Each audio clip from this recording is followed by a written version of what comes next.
Selamat datang kembali di segmen KBM. Kita lanjut lagi nih, bedah buku super keren, The Psychology of Money.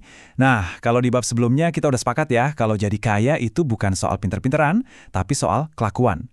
Sekarang kita bakal masuk ke pembahasan yang lebih dalam lagi, jebakan paling berbahaya buat orang yang justru udah kaya. Pernah nggak sih lo nonton berita terus mikir, ini orang kenapa ya? Udah jadi pejabat, pengusaha sukses, duitnya miliaran, nggak bakal habis 7 turunan. Tapi kok ya masih nekat korupsi? Masih ngambil yang bukan haknya? Logikanya di mana coba? Apa sih yang sebenarnya mereka cari? Nah, pertanyaan gila inilah yang bakal kita coba jawab bareng-bareng. Buat nyambungin, ingatkan cerita si petugas kebersihan Ronald Read yang pas meninggal warisannya jutaan dolar? Di sisi lain, ada eksekutif, lulusan Harvard, Richard Fuscone, yang malah bangkrut. Ini bukti nyata banget kan? Kalau urusan duit, perilaku lu jauh lebih nentuin daripada ijazah lu. Nah, sekarang kita bakal lihat sisi gelap dari perilaku manusia ini. Yap, inilah dia, inti dari bab 3. Ada sebuah penyakit mental, semacam virus ganas, yang bisa nyerang siapa aja, bahkan orang paling sukses sekalipun. Namanya, penyakit nggak pernah cukup. Ini adalah kondisi di mana orang yang udah punya segalanya, nekat mempertaruhkan, ya, segalanya. Cuma buat ngejar sesuatu yang sebenarnya nggak mereka butuhin sama sekali.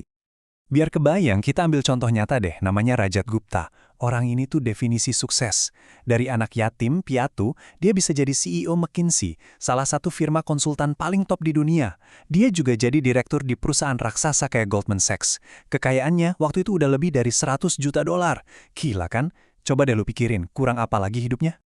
Tapi, anehnya, uang 100 juta dolar itu buat dia kayaknya belum cukup. Dia terobsesi pengen jadi miliarder. Dan demi ngejar status itu, dia ngelakuin hal yang bener-bener gila. Dia ngebocorin rahasia perusahaan buat insider trading. Dan akhirnya, ya ketangkap dan masuk penjara. Reputasi, kebebasan, kekayaan, semua yang dia bangun susah payah seumur hidupnya, hancur gitu aja. Dia mempertaruhkan apa yang dia punya dan butuhkan, demi sesuatu yang nggak dia punya dan nggak dia butuhkan. Aneh kan?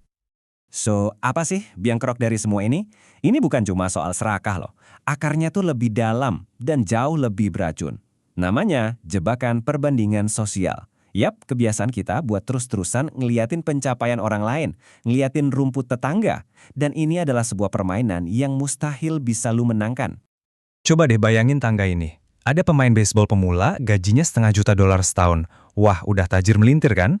Tapi, dia bakal ngerasa miskin pas ngeliat seniornya, Mike Trout, yang gajinya $36 juta.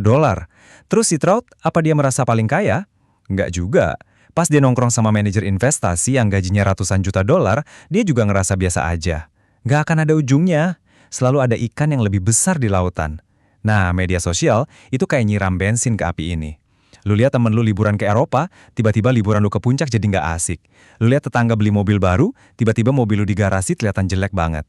Sadar nggak seberapa sering kita kejebak di sini? Oke. Terus gimana cara keluar dari lingkaran setan ini? Solusinya, kata Morgan Housel, cuma satu. Lu harus berhenti ngelihat keluar dan mulai fokus ngelihat ke dalam diri lu sendiri. Lu harus tentuin sendiri apa sih arti cukup buat versi hidup lu sendiri. Bukan versi tetangga, bukan versi influencer. Versi lu.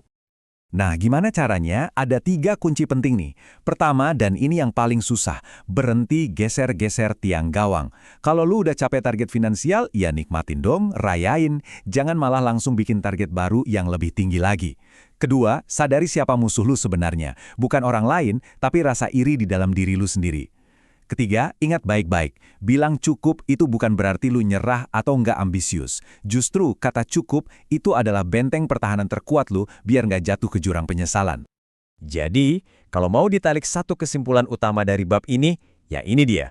Belajar kapan harus bilang stop. Ketika ambisi buat dapat lebih banyak udah mulai ngerusak rasa syukur atas apa yang lu punya sekarang, itu tandanya lampu merah udah nyala.